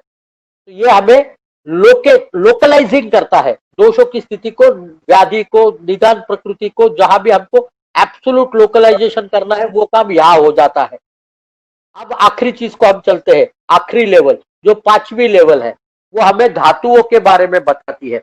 आपने नाड़ी परीक्षा करते वक्त जो हमने पहले किया, हम यहाँ पर सबदोषा लेवल पे आने के लिए जो किया हमने, सुपरफिशियल गए, डीप गए, सुपरफिशियल गए, डीप गए, डीप सुपरफिशियल, डीप सुपरफिशियल, 2-3 बार फिर से करना है। फिर से आपके दिमाग में उसकी थिकनेस को रजिस्टर करना है, और फिर यहाँ पर एक एक उंगली नहीं लेके जानी है, तीनों उंगलियां एक साथ, तीनों उंगलियां एक साथ एक प्लेन में आपको 2/3 लेवल तक लेके जानी है।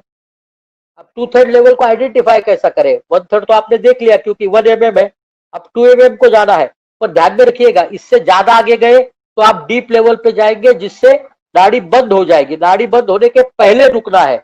आपने पहले नाड़ी बंद की है तो आपको पता है कि कितना प्रेशर लगाने पर नाड़ी बंद होती है, उससे कम प्रेशर पर, और 1/3 लेवल से ज्यादा प्रेशर पर अगर आप जाओगे तो आपको 2/3 लेवल मिलती है। इसको धातु लेवल कहते हैं। 1/3 से अधिक और 1/3 से अधिक, जैसे हमने superficial deep, superficial deep, superficial deep किया, कि हमको ये तीनों उंगलियां एक साथ 2/3 दबानी है, जिसमें नाड़ी बंद नहीं होनी चाहिए और ज्यादा अंदर जाना है। तो वहां पर आपको धातु के बारे में जानकारी मिलती है, और इसकी जानकारी बड़ा मस्त है। अगर आपको रिंग फिंगर में लगती है तो वो रस धातु के बारे में बताती है, सिर्फ रिंग फिंगर में, और कहीं नहीं लग रही, सिर्फ रिंग फिंगर में लग रही है तो वो रस धातु के बारे में बताती है। सिर्फ मध्यमा में लग रही है, सिर्फ मध्यमा में लग रही है तो वो आपको रक्त धातु के बारे में बताती है। सिर्फ इंडेक्स में लग रही है तो वो आपको अस्थि धातु के बारे में बताती है। अगर आपको मध्यमा और इंडेक्स, तर्जनी और मध्यमा दोनों में लगती है, ये दोनों में लगती है, तो वो आपको मांस धातु के बारे में बताती है। अगर मध्यमा और अनामिका में लगती है तो मेद धातु के बारे में बताती है। तीनों उंगलियों पे लगती है तो मज्जा धातु के बारे में बताती है। और सिर्फ तर्जनी और अनामिका में लगती है और मध्यमा में उतनी नहीं लगती है तो ये आपको शुक्र धातु के बारे में बताती है। अगर ये 5 स्तर हम ढंग से कैलकुलेट करें तो हम आराम से निदान तक पहुंच सकते हैं। मैं फिर से बताता हूं, तर्जनी में लगती है तो अस्थि धातु, मध्यमा में लगती है तो रक्त धातु, अनामिका में लगती है तो रस धातु, मध्यमा और तर्जनी में लगती है तो मांस धातु, मध्यमा और अनामिका में लगती है तो मेद धातु, तीनों उंगलियों पे लगती है तो मज्जा धातु, और तर्जनी और अनामिका में लगती है तो शुक्र धातु। Remember, if you feel pulsation only on the ring finger, it is rasa dhatu. If it is only on the middle finger, it is rakta dhatu. If it is only on the index finger, it is asti dhatu. If it is on the index and middle, it is mausa dhatu. If it is middle and ring, it is meda dhatu. If it is on all the 3 fingers, it is majja dhatu. And if it is only on the index and the ring, not on the middle, that is shukra dhatu. All the 7 dhatu. Is it okay? Now we'll do it with an example. you will understand it is better. First thing is you get the confidence when you check your own Prakriti. If your Prakriti is right, you are doing the pulse analysis very correctly. If there is some mistake in Prakriti, then the pulse analysis is not correct. So if you are doing it correctly, then it is very easy to do it. How can you do it? Can you just write, everybody, can you write out an example? Because I can remember, you may not remember. Please write down an example. And write down point by point. In the first, immediate expression. It's a pricking pulse. Pricking pulse, regular pulse. It is full. It is warm. It's on index finger 1 plus. Middle finger 3 plus and ring finger 3 plus.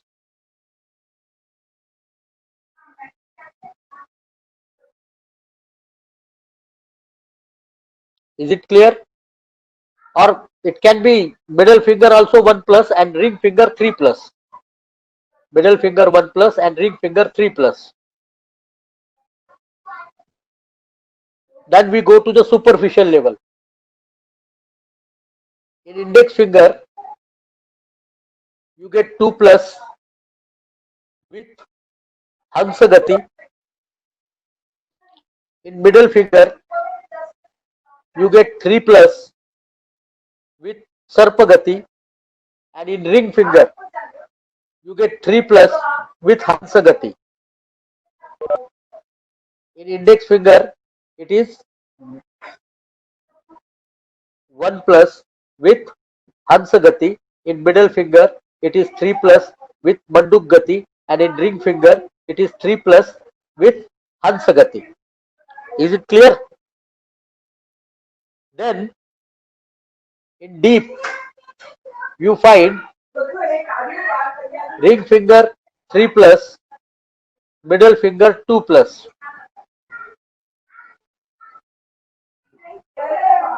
Ring finger 3 plus, middle finger 2 plus. Then when we go to the subdosha level, it is index 2, middle 5,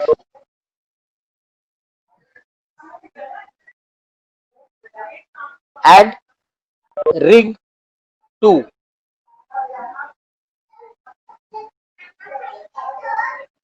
And in dhatu level, we find the pulsation in the ring finger. So anybody who want to try can ask the host permission to unmute their mic and can speak. Ring finger is Rasa. Liver problem? Let us go step by step. Let us go step by step. When you have got the pricking pulse, it indicates some kind of pathology is happening. Okay. When it is pricking, it indicates a pathological condition. Number 1. Number 2, when it is a regular pulse, it indicates that cardiovascular involvement is not there. Is it clear? When it is a warm pulse, full pulse, it indicates acute condition. When it is a full pulse, it indicates acute condition. And when it is warm pulse, it indicates the presence of AMA, index and middle 1 plus, and ring 3 plus. So the predominant activity is happening in the upper part of the body. Is it clear? The first line, you have to do it separately. All the things are to be adjusted separately. So now you got a pathological condition which is predominant in the upper part of the body. Then there is AMA, it is acute condition and no cardiovascular involvement. Am I right? Now we go to the next level. Next level is superficial level. You get in index finger, that is in Vatasthana, you get mild activity of kapha. You got a Hansagati in there. There is a mild activity in Vatasthana, the activity of kapha in the Vatasthana. Then it is in the ring finger, middle finger. It is strong activity of pitta in the pitta sthana. It is a strong activity of pitta in pitta sthana. Am I right? Is it in the matching with what I have discussed earlier for last 1.5 hours? Yes, sir. So now the third, you get to the ring finger, that is the kapha sthana, and you got a strong kapha activity. The pitta activity is also strong with pitta sthana, and kapha activity is strong in the kapha sthana. In vata sthana, there is a kapha activity. The disease is happening in the upper part of the body. Now we go to the deep level. It is indicative of kapha pittatmak prakriti, kapha pradhana kapha pittatmak prakriti. In ring finger it is 3 plus, in middle finger it is 2 plus. Am I right? Is it okay? Now we go to the next level, subdosha level. So we'll have to identify the location where it is the thing is happening. In index finger 2, that gives an understanding of udana. Index finger 2 is udana sthana, that is the chest. Something to do with the respiratory system. Number 1. Number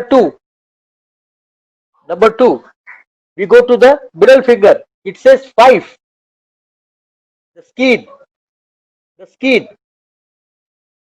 And the third is in ring finger. It is second, is once again is second.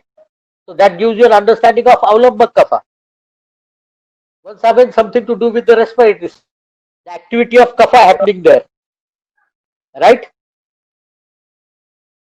So now we go to the last dhatu, which dhatu? You get the pulsation in the ring finger. It is a rasa dhatu. All the 5 levels are solved. So now you have a rasa ama in rasa dhatu, where there is an involvement of the upper part of the body, where there is an activity of kapha predominant in vata sthana and kapha sthana, and activity of pitta in pitta sthana. And when we talk about pitta sthana, what is being shown as a brajak pitta, the skin, as an activity. So it gives you an understanding of temperature rise in the skin. Ama in rasa dhatu, that is fever. And then something to go with the chest, where there is a congestion in the respiratory system. Udana sthana is having the kapha vikruti. So it is indicative of some kind of tridoshatmak jwaraha, where kapha dominance is very predominant along with vata, and there is a congestion. If you think of modern medical diagnosis, it is indicative of either a pneumonia or an acute bronchitis, where there is a congestion is very predominant and infective. So this kind of diagnosis can be achieved easily by the pulse. Only thing is, you need to keep it in mind. Unless you do all the 5 levels together, analyze it, and then do it, that will make a perfect diagnosis. Can I give another example? That's a quiz now. I have Please given an example. repeat the conclusion for the first example.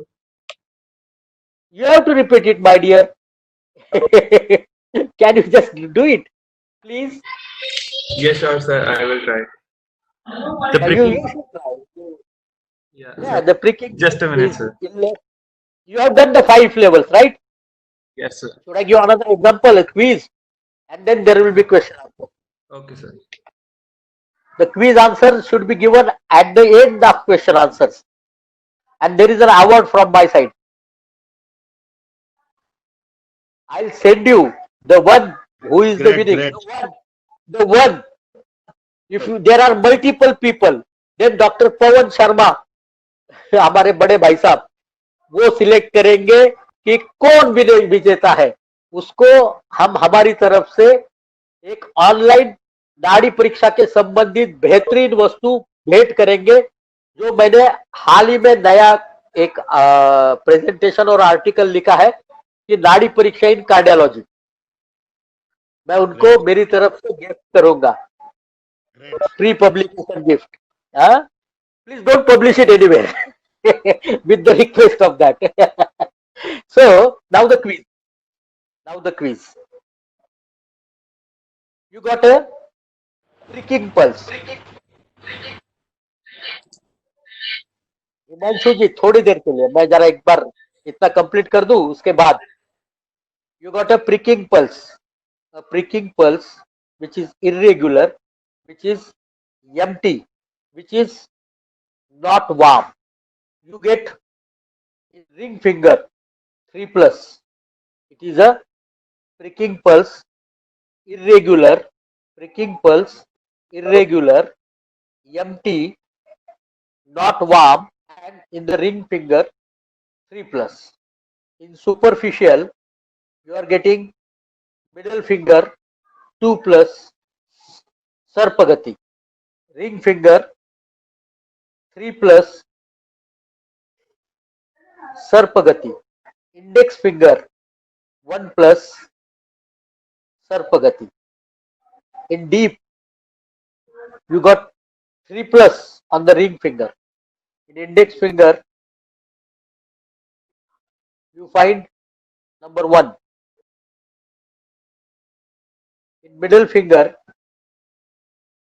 you find number 3, and in ring finger, you find number 2, and in dhatu level, you find pulsations on all the 3 fingers. So this is a query. You can submit the answers. If not at the end of question answer level, you get Pawanji may give some time to you to answer this query. He will send me the number of the winner on my WhatsApp, so I can send him the gift. Your email ID is required. So now question answers. I am open to question answers. Please do one by one.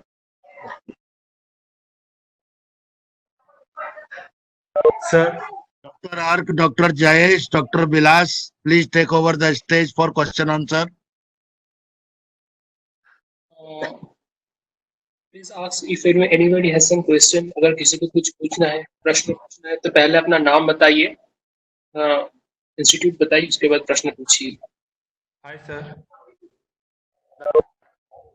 नमस्कार sir. Sir मेरा नाम हरसिमरन है. मैं government Ayurvedic college Patiala से पढ़ाई कर रहा हूँ BMS की 4th ईयर में. Okay. सर मेरा प्रश्न है कि जो आपने पहली एग्जांपल दी उसमें आपने जो सुपरफिशियल एक्सप्रेशन में मिडल 3 प्लस मंडूक गति बोला था. नहीं, मैंने रिपेयर किया था उसको, आपने बाद में शायद सुना नहीं. हाँ, सुपरफिशियल में 3 प्लस मंडूक गति बताया था, बराबर है. हाँ जी सर. तो सर वो पित्त की इतनी स्ट्रॉन्ग अपने पित्त के स्थान में ही प्रकोप हुआ है, तो उसका कोई सिग्निफिकेंस क्या नहीं है? क्योंकि अंत में कंक्लूजन ये था कि कफ और वात विकृति है बॉडी में. हाँ, तो बिल्कुल है, पर अगर ज्वर आता है तो बिना पित्त के ज्वर नहीं आता है. उष्मनो बिना ज्वर कभी नहीं आएगा. उष्मना ये जो काम है वो पित्त का कार्य है. त्रिदोषज ज्वर हो जाएगा. सन्निपात का मतलब त्रिदोषज ही होता है. Yes sir. हाँ, सन्निपात का मतलब जो- ये त्रिदोषात्मक.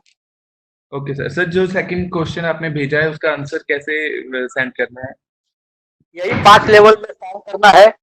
एट द एंड आप बता सकते हैं, अगर आपने किया हो तो ऊपर स्टेज वाइज बताना पड़ेगा, स्टेप वाइज. नहीं तो आप पवन जी को पूछ लेना कि वो अगर किसी, आप ये व्हाट्सएप नंबर है मेरा 9819232755, इस पे व्हाट्सएप कर सकते हैं. 9819232755 ये हमारा व्हाट्सएप नंबर है. इस पे आप व्हाट्सएप कर सकते हैं और हम आसानी से इसे आपको जब आप जिसके आएंगे उसमें से मैं पवन को भेज दूंगा, उसमें से वो जो सिलेक्ट करेंगे निकाल कर या जैसे भी. Sir, myself Dr. Sharma. I'm staying in Singapore, but I have passed my BMS from ANU Tibia College, Delhi. कि हमको बताया गया था कि नाड़ी परीक्षा करते वक्त खाली पेट परीक्षा करनी चाहिए. तो क्या हम बिल्कुल. हाँ, तो पेशेंट आएगा तो हम उसको बुलाएं, या कोई इमरजेंसी पेशेंट आता है तो हम रैंडमली भी कर सकते हैं? मैं आपको बात बताऊं, हम लोग महानगरों में प्रैक्टिस करते हैं. मैं मुंबई में करता हूँ, पवन जी कलकत्ता में करते हैं, और भी लोग दिल्ली वगैरह जैसे जगह पर करते होंगे। तो नाड़ी परीक्षा के लिए खाली पेट बुलाना एक नामुमकिन जैसी बात है। मेरा अपना मानना है, मैं फिर से बात करता हूँ, मेरा अपना मानना है कि नाड़ी परीक्षा हमको तब करनी चाहिए जब रुग्ण हमारे पास आता है। हम कौन सी परीक्षा है कि जो विशिष्ट अवस्था में करते हैं? जब हमें किसी प्रकार की आशंका निर्माण होती है, जहां हमको खातरी नहीं होती है कि हम ठीक से कर पा रहे हैं नहीं, हमें जो मिल रहा है वो मैच नहीं होता है, तो सभी प्रक्रिया को कम करने के लिए हमको पेशेंट को एडमिट करना पड़ेगा, और फिर उसे नाड़ी परीक्षा सवेरे जाकर करनी पड़ेगी सूर्योदय के समय पर। ये इसलिए की जाती है क्योंकि नाड़ी में से हम दोषों की परीक्षा करते हैं, और दोष एवर चेंजिंग फोर्सेस है। उसमें आपको अहोरात्रि भुक्तानाम तीनों के अंत मध्य आदि का क्रम में होगा, वय के आदि अंत मध्य और आदि के क्रम में चेंज होगा, ऋतु के अनुसार चेंजेस होंगे, आपने खाने में जो पदार्थ बदले हैं उसके कारण से चेंजेस होंगे। तो आपको चेंजिंग होने वाली प्रक्रिया है वो। तो आपको अगर ये नाड़ी परीक्षा कभी भी करनी है तो आपको आपके ऋतु का, आहार के काल का, आहार के पदार्थों का, दिन के काल का, रात्रि के प्रहर का, उम्र की अवस्था का, सबका इकट्ठा ध्यान रखना है, उसमें से नाड़ी परीक्षा करनी है। तो आप कभी भी नाड़ी परीक्षा कर सकते हैं अगर ये आप पूरा साइकिल ध्यान में रख सकती है तो। डिफिकल्ट है सर, तो कोशिश करेंगे। है कि आपको नहीं वो आसान है। मैं हमेशा कहता हूँ, जैसे मैं उदाहरण देता हूँ, आप दिल्ली में रहिए तो शायद पता नहीं, पर हमारे मुंबई में रहने वाले लोग या दिल्ली में भी अगर आप एयरपोर्ट के नजदीक रहते हैं, नए चले जाते हैं एयरपोर्ट के नजदीक रहने के लिए, वो बड़ा डिस्टर्ब होते हैं वो फ्लाइट की आवाज से। टेक ऑफ और लैंडिंग के समय जो आवाज आती है उससे बड़ा डिस्टर्बेंस रहते हैं शुरुआत के दिनों में, या रेल लाइन के बगल में जो लोग रहते हैं वो शुरुआत के दिनों में बड़ा डिस्टर्ब होते हैं, कि उसके साथ उनको आवाज सहन नहीं होती है, तो बात करना मुश्किल होती है। पर जैसे जैसे दिन समय निकलता है उनको उसकी आदत पड़ जाती है। इसका आसान सिंपल तरीका यह है कि आप अपनी खुद की नाड़ी दिन में 25 बार देखो, ओके सर। और 2-4 लोगों की नाड़ी और दिन में 25 बार देखो, तो आपको नाड़ी में दिन भर में होने वाले बदलावों का अंदाजा आ जाएगा। खाने पीने का, उम्र की अवस्था का, प्रकृति का ध्यान अलग अलग रखेंगे तो एक थोड़ी सी आपके शरीर को आदत पड़ जाएगी। जैसे हम पहले दिन स्टेथोस्कोप डालते हैं और हार्ट पे लगते हैं तो लब डब नहीं सुनाई देता, कुछ आवाज सुनाई देता है, उसको लब डब में कन्वर्ट करना और उसको डायग्नोस्टिक ऑस्कल्टेशन में कन्वर्ट करना, ये हम धीरे धीरे प्रैक्टिस से सीखते हैं। वैसे ही नाड़ी परीक्षा के साथ है, आपको नाड़ी के पल्सेशंस को आइडेंटिफाई करना है पहले, और उस आइडेंटिफिकेशन को आपको एनालॉग करना है, एक्लमटामाइज करना है उसके साथ जो दिन भर में होने वाले बदलाव है, और फिर नाड़ी परीक्षा करेंगे तो आप कभी भी कर सकते हैं। मैं तो मानता हूं कि नाड़ी परीक्षा जब रुग्ण आवे तभी करना चाहिए। हम बाकी परीक्षा जब रुग्ण आवे तभी करते हैं, तो नाड़ी परीक्षा को क्यों अलग से करेंगे?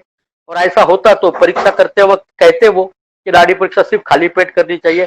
खाली पेट करना ये हमारी सहूलियत है, रुग्ण की नहीं। सर थोड़ा प्रेगनेंसी के पल्स पे भी थोड़ा सा आप प्रकाश डालेंगे? तो आप मुझे थोड़ा सा एनडीटी एक्ट में लेके जाना चाहते हैं?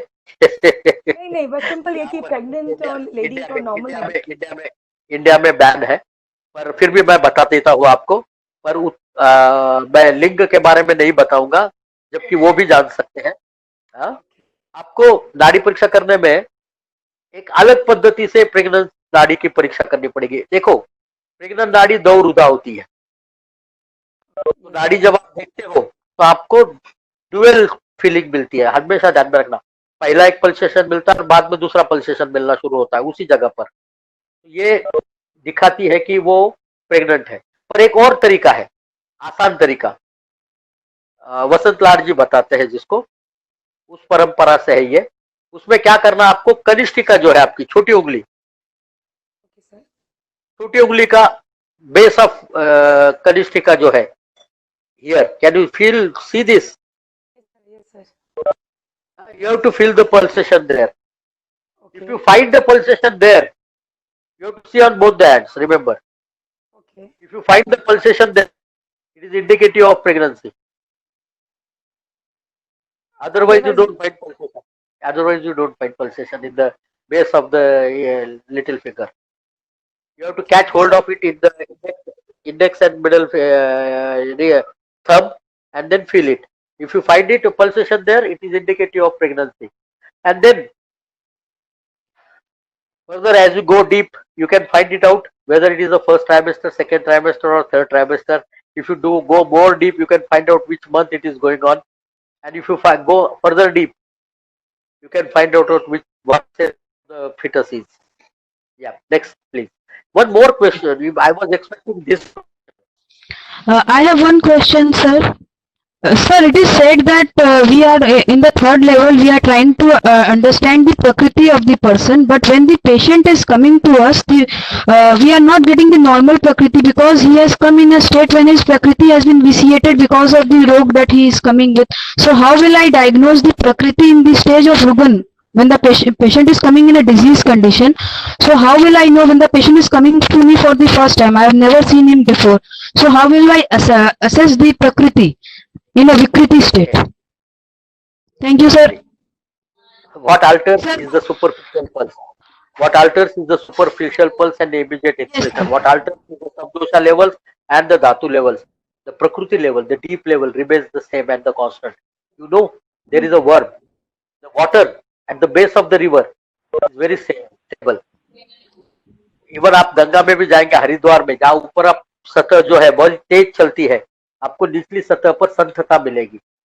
समुद्र का भी सबसे गहरा पानी जो होता है वो बिल्कुल हिलता नहीं है। अगर सुनामी भी आती है तो ऊपरी सतह पर आती है, नीचे कुछ नहीं होता। आपको मैं साधारण उदाहरण देता हूँ। पानी आप कभी उबालने रखे तो आप देखेंगे कि ऊपरी लेवल जो है वो हिलता है, तो नीचे के लेवल में बहुत स्टेबिलिटी रहती है। प्रकृति जो डीप लेवल है वहां पर चेंजेस बहुत लेट होते हैं। अगर बहुत लॉन्ग स्टैंडिंग इलनेस है और बहुत डिवास्टेटिंग इलनेस है तभी प्रकृति लेवल में चेंजेस आते हैं। अमूमन नॉर्मल कोर्स में प्रकृति लेवल में चेंजेस नहीं आते हैं। तो जब भी आपके अवस्था आपके पास रुग्ण आता है, वो विकृत अवस्था में भी आता है तो भी उसकी प्रकृति में जो आपको मिलता है वो आप उसको प्रश्न पूछकर उसको कंफर्म कर सकते हैं ना। अगर आपको नाड़ी में प्रकृति में पित्त मिलता है तो आप उसे पूछ सकते हैं क्या आपको गुस्सा जल्दी आता है।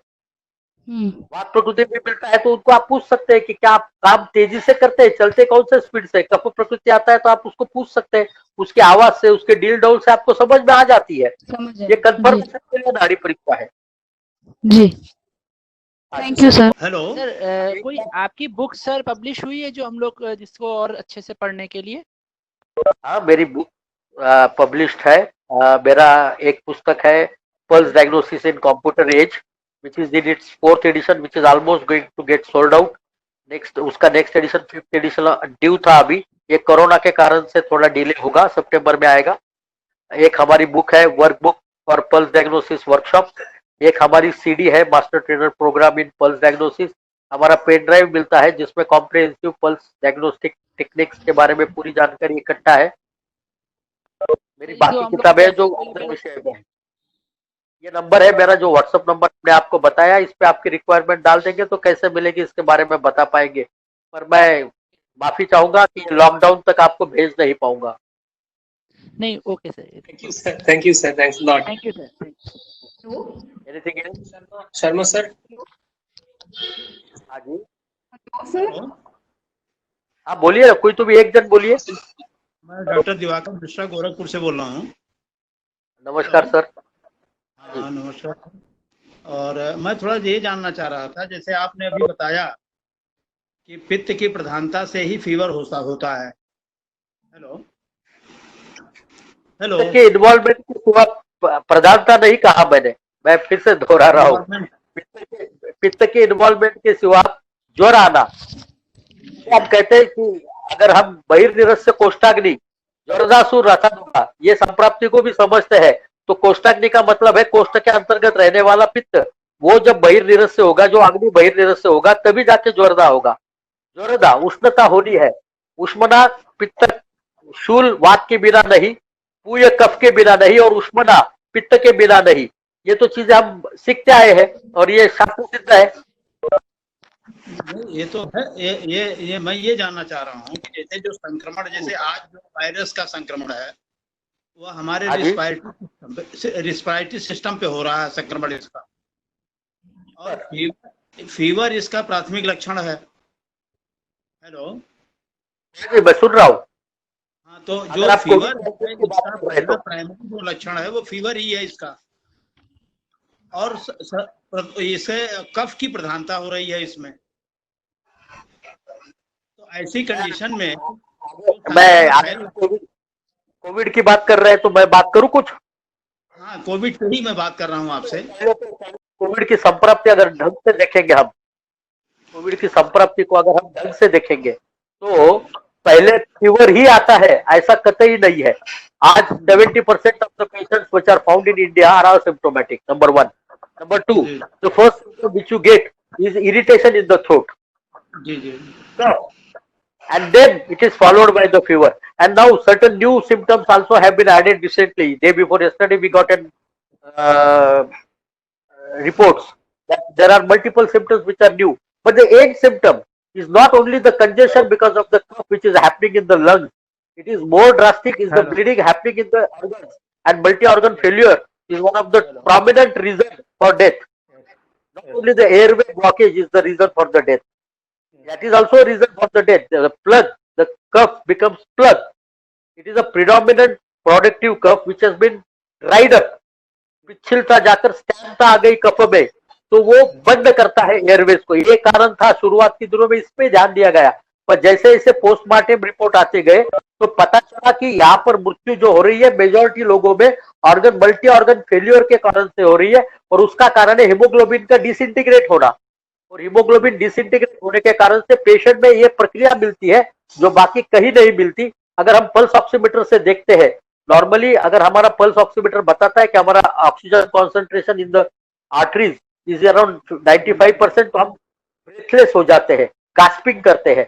पर यहाँ पर तो कुछ केसेस में ऐसा देखा गया है कि pulse oxygen concentration was 75 and they were not grasping because the haemoglobin level was so disturb in the body that did not accepted the oxygen from the environment और the given by pressurise oxygen देने से भी फायदा नहीं हो रहा था।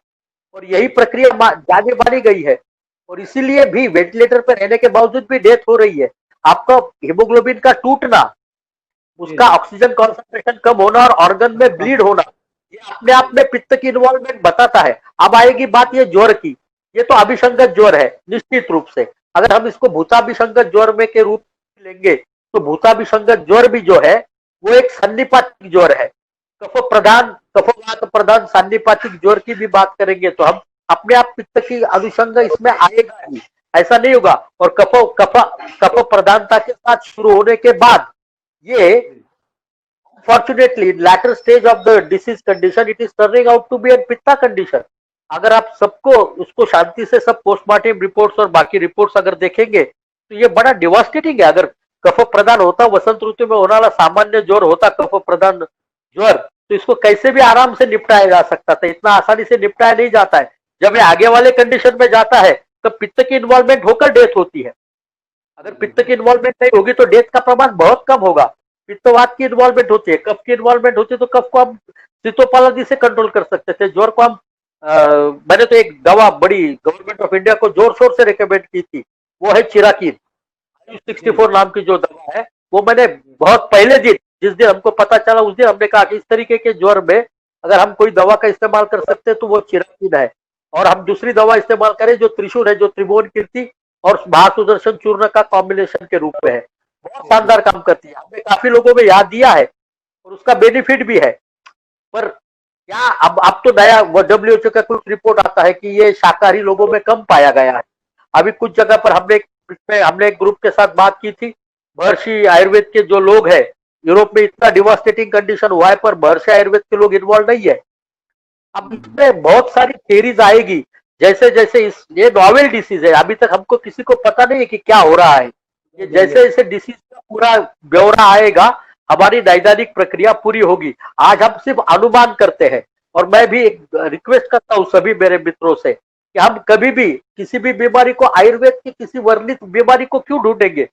आयुर्वेद हमको कोई सिर्फ वर्णित बीमारी, जब चरक खुद ही कहता है कि बीमारियां तो असंख्य हो सकती है, यहाँ पे हम कुछ नमूने के रूप में दिए हैं, तो ये हम वर्णित बीमारी के साथ न ढूंढते हुए इसको नए प्रक्रिया से ढूंढना ज्यादा इंपॉर्टेंट है, ऐसा हमें लगता है। मैं आशा करता हूँ कि मैंने मेरा कोई ज्यादा वक्तव्य नहीं दिया हो। अगर मेरे से कुछ अलग बात कर दी गई हो तो मैं सबसे माफी चाहता हूँ, और आप सबसे इसी के साथ धन्यवाद के साथ विदा लेता हूँ। बहुत बहुत बहुत धन्यवाद आपको। बहुत धन्यवाद, बहुत बहुत धन्यवाद संजय जी, बहुत बहुत धन्यवाद। आज का ये सेशन बहुत ही अच्छा रहा। डॉक्टर संजय छाजर जी हम लोग को बहुत अच्छा एक नॉलेज डिस्कशन सेमिनार किया। हम लोग चाहेंगे उनसे फिर मिले इसी प्लेटफॉर्म पे। फिलहाल आज का सेशन डॉक्टर शर्मा के इंस्पिरेशन से और उनके सपोर्ट से बहुत अच्छा रहा। नेक्स्ट सेशन का लिंक सबको शेयर किया जाएगा, वो 5 तारीख को है। और आज के लिए यहीं पे हम लोग समाप्त करते हैं। जय आयुर्वेद, जय हिंद। धन्यवाद।